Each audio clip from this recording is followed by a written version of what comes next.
Good afternoon, my name is Andrew Pisano, and I'm here to do my oral presentation based on the book titled Storm of the Century, the Labor Day Hurricane of 1935. So a couple quick facts. The storm struck the Florida Keys initially on September 2nd, 1935. This storm was the strongest storm ever recorded. The initial wind speed was reported at 200 miles an hour, but after compiling reports of barometric readings, the consensus came to 185 miles. This storm did kill hundreds. The final body count, I believe, was about 458. So the pre-storm setting is that we had some worker camps that were established for veterans. The veterans were angry because they came back from World War I, were promised bonuses and never got them.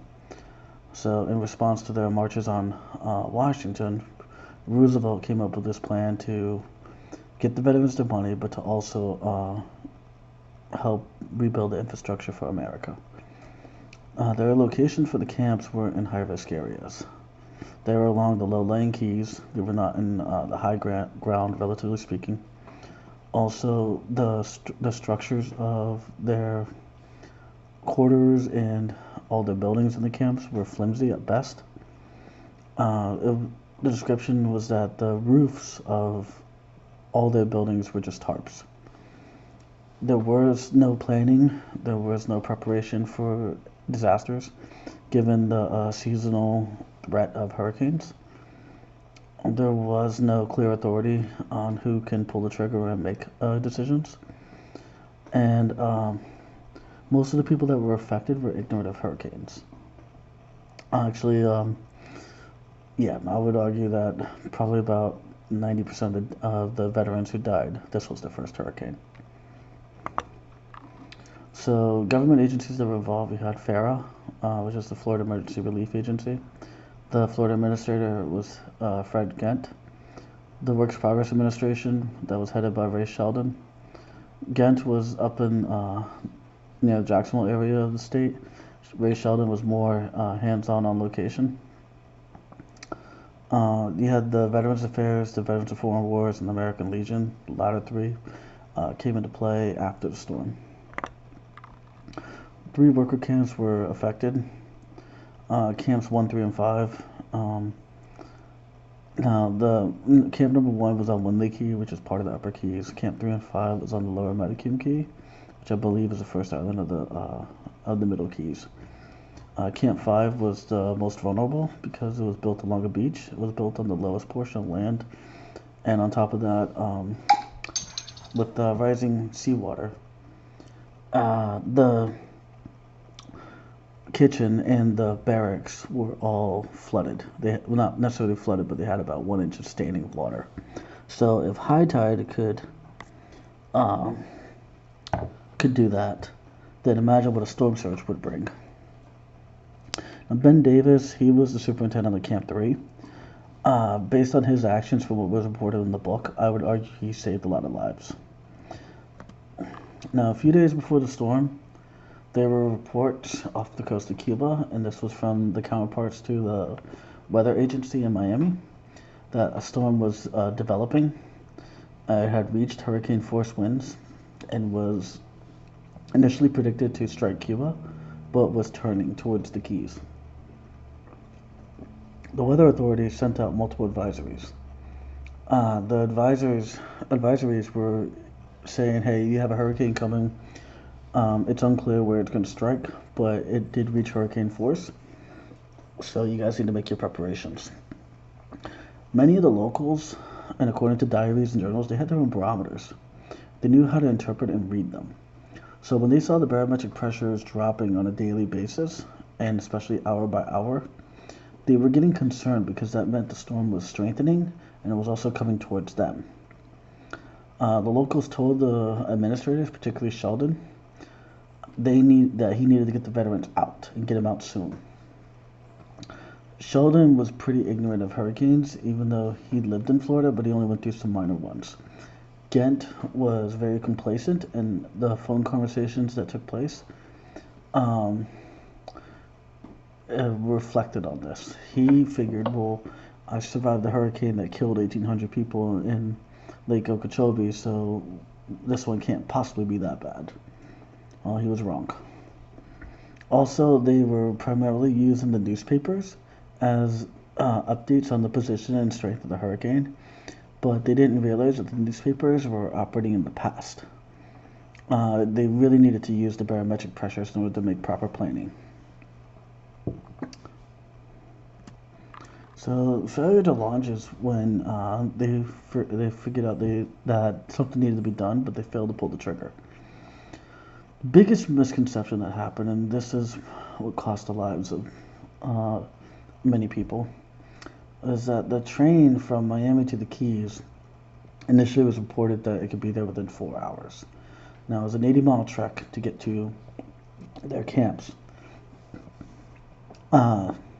Ghent, he was under the impression that the train operated at, 60 miles an hour, so it should only take like an hour or so to get there. Well, Sheldon called the train people and said, "How fast can you get a train down here?" They said, "Well, we can, if you want it right now, we can get you one in 4 hours."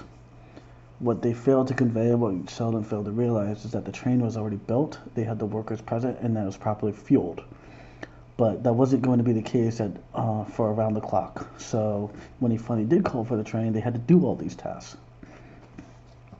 This is a reflection of the ignorance of Sheldon. This is also a reflection, not a reflection on the vets. The vets were ignorant because this was their first storm, and they were of the mentality, we survived machine gun fire of World War I, so what's a hurricane? So probably the last good warning to get people out without having to risk loss of life happened at 3:30 a.m. on September 2nd. A warning was radioed into the workers' camps, and an assistant took the warning and failed to convey that warning to Sheldon. Sheldon was sleeping, and the assistant did not tell Sheldon until about, I think it was like 10:30 in the morning. Well, Sheldon decided he wanted confirmation from Ghent because he was unsure if he could had the authority to order that train or if he could appropriate the funds for it. Well, Ghent was nowhere to be found. He decided he wanted to go play golf. The previous day, when Sheldon wanted to talk to Ghent, Ghent decided he was going out to lunch and didn't tell anybody. Well, on this particular day, it took him a few hours to get a hold of Ghent and get the conversation started. Again, they were trusting the weather reports and not the barometer readings. So a couple hours before impact is when the train was finally ordered. At that point, they had to call the people in. They had to build the train, get the locomotive warmed up, and then they sent it down. The vets were still not concerned. They did not listen to the warnings from the planes that were dropping message boards. They did not listen to the locals who were putting shutters on their buildings. They did not even listen to the or take notice of the changing in the tides and the and how the seas were changing. Instead of the waves being very small and nil, they were coming in at 2 feet, 3 feet. They were still drinking beer and running around drunk up until about an hour before the hurricane hit. And there was no backup plans put in place. Nobody truly appreciated the power of the storm until it was on top of them. Now, hundreds had died after the storm lifted. Survivors literally had the clothes blown off of them. Drowning in debris was the primary cause of death. Even the locals with their bunkers, they were not safe. The bunkers actually were getting flooded, and the train actually never made it. Here's a picture of the train, and the train itself was blown off. Only the locomotive withstood the force of the storm, and that was just because of the weight. For response, it took several days for people to get to them. It took a couple days for people to realize what had happened. Wounded were taken to 2 hospitals. There was a makeshift hospital in the Keys. Another one was Miami. Things got so desperate that people were evacuated by a pickup truck. The vets moved from one camp in Jacksonville to, let me pause this. Sorry about that. Okay, so back to response. Uh, the bodies began washing up on the shores for weeks. Also, mass cremations had to be done because the seawater was accelerated the rate of decomposition. A couple memorials were erected. One was in the Keys, and the other one was over in Miami, where there's a mass grave for veterans. Now, as far as other recovery efforts, they sent grants to Florida. They sent other grants directly to the Veterans Affairs. They were intended to rebuild the infrastructure, to replace personal items, to compensate them for their experience. Investigators were sent as part of the grant package, but they were met with hostility. They were thrown out of the camps, and you can imagine the level of anger. Congress decided they wanted to do an inquiry. Well, there was a lot of whitewashing done. There was conflicting reports, but the only one that made it to the actual floor was one written by a gentleman named Att. He decided that he came to the conclusion it was going to be an act of God, and that there was nothing anybody could do about it. Kennerly was dispatched by the VA to do his own investigation because the head of the VA was not getting satisfactory responses from FARA. Now, Senator Rankin was the chairman of the inquiry board. Senator Rogers was the Republican who was also on that same committee. But the reports were not adding up of what actually happened. Kennerly's report was far more thorough than Att's. Kennerly interviewed every single survivor and all the heads of the agencies, and got timestamps and copies of all the messages that were sent.